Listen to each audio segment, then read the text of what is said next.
اسلام اور مسلمانوں کا سب سے بڑا نقصان جو ہوا ہے فرقہ پرستی سے تو ہوا ہے. آج جتنے ہزاروں فرقے بنے، مسلمان گمراہ ہوئے، دشمنان کی بھی چالیں ہیں، دشمنان اسلام کی سازشوں سے بھی نقصان ہوا، مگر سب سے بڑا نقصان جو ہے خلافت راشدہ کا خاتمہ ہے.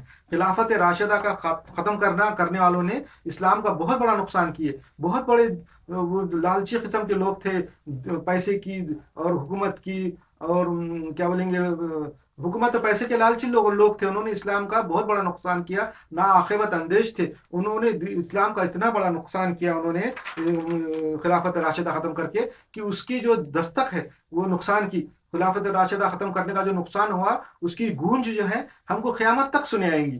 جیسا کہ کاسمک بیک گراؤنڈ ریڈیشن جو ہے، وہ یہ آج کل کے جدید سائنسداں یہ بولتے ہیں کہ یہ بگ بینگ جو ہوا، بگ بینگ کا جو ایکسپلوژن ہوا، اس کی گونج ہے.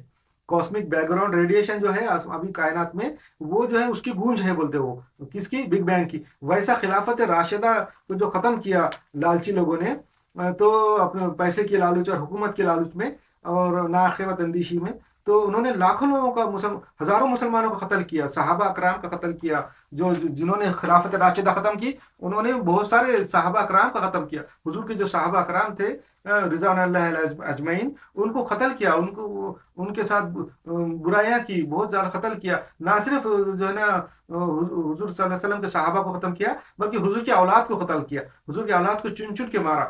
اور جن کے بارے میں حضور صلی اللہ علیہ وسلم نے فرمایا تھا کہ میرے اولاد کا اور میرے بعد میرے اہل بیت کا جو ہے نا خیال رکھنا، حضور کے احادیث میں ہے. مگر ان کا خیال نہیں رکھا ان لوگوں نے جنہوں نے خلافت راشدہ کو ختم کیا. انہوں نے حضور کی اولاد کو چن چن کے مارا. اس لیے عام مسلمان تو ڈرے ہوئے تھے کہ یہ ایسے لوگ ہیں جو حضور کی اولاد کا خیال نہیں کرتے. حضور کی بس پیاری اولاد کو انہوں نے قتل کیا، چن چن کے مارا، وہ ہمارا کیا خیال رکھیں گے؟ اس لیے عام جو مسلمان تھے، سنی تھے، وہ ڈرے ہوئے رہے. تو یہ جو خلافت راشدہ ہے کا خاتمہ جو ہے، وہ اسلام کا بہت بڑا نقصان ہے. بہت بڑا نقصان کیا انہوں نے. اور اس کی جو گونج ہے، اس کی جس کو باز گشت بولتے ہیں، ایکو، وہ قیامت تک مسلمانوں کو سنائی دیں گی. اور اس کی وجہ سے یہ نقصان ہوا کہ ہمارے میں فرقے پیدا ہو گئے. مسلمانوں میں جو دو فرقے پیدا ہوئے، شیعہ اور سنی، وہ اسی وجہ سے ہوئے، خلافت راشدہ کے خاتمے کی وجہ سے. اور اس کے بعد جو ہے نا پھر بعد میں فرقہ پرستی بڑھتی چلے گئی، اور جو ہے تو بعد میں مسلمانوں میں ہر قسم کی برائی پیدا ہوئی. اچھا، مسلمان